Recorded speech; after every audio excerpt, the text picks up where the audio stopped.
Sometimes our local food bank gets too many things they can't distribute, and so I get the overages and I do things with them and share with the people that work there, or I dehydrate it for future use, distribute it to neighbors, whatever.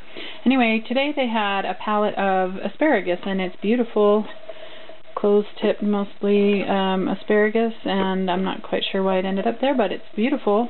So I just wanted to share. Somebody asked me to share the ways I use it. She asked me to put it on my blog. So our favorite way, I think I've blogged about this before. My blog is thesecretisgratitude.com, and our favorite way is to cut the bottoms off, lay them out on a cookie sheet, drizzle olive oil, salt and pepper on them, and then sprinkle Parmesan on them, and then broil them at 500 for about 8 to 10 minutes, just depending on the middle rack. If you don't want to get it too close or they'll burn.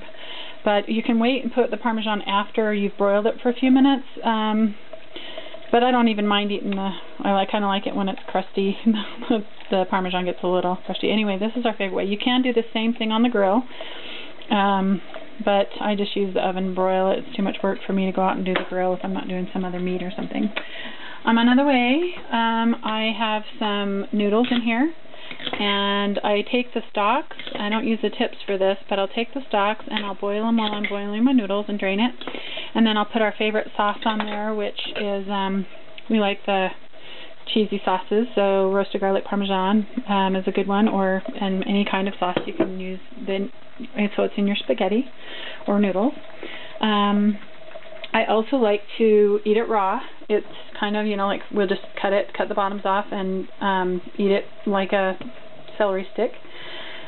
These ones are kind of thin, so I'm going to actually dehydrate these. And once they're dehydrated, I'm going to cut them into smaller pieces.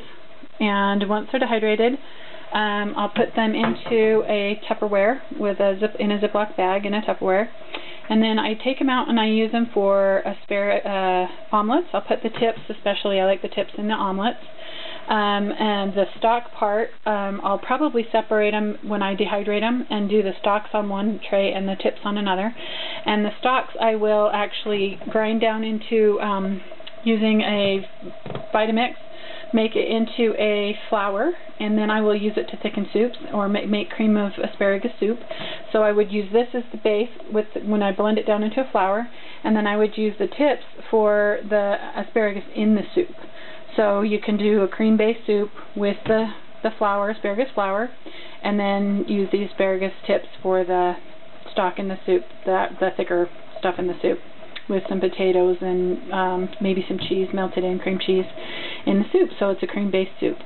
Anyway, those are some of the ways I like, especially the omelets are one of my favorite. And the other way I do is I will take the thicker ones, I'll cut the bottoms off, rinse them, and then I'll cut them into chunks about this big, and I'll freeze them in freezer bags, and I will throw them in stir fry. And then the tips, you can do the same, but we'll actually eat the tips frozen. So I'll probably cut from here up and put them in a bag for just eating, steaming when we are going to want to eat just asparagus.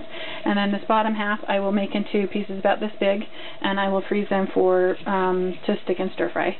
So, and the other thing I do with the dehydrated is I'll take these tips apart, and when I'm making some rice in a rice cooker, I will actually throw a handful of dried mushrooms and a handful of the dried asparagus in the rice cooker with the rice when I'm cooking it, with some garlic, crushed garlic, and a little bit of crushed red pepper, rooster pepper, and a little bit of lemon juice or lime juice, and maybe some pumpkin seeds or some sunflower seeds. Anyway, you can check out the recipes on my blog, thesecretisgratitude.com, and hopefully you got something great out of it. Thanks.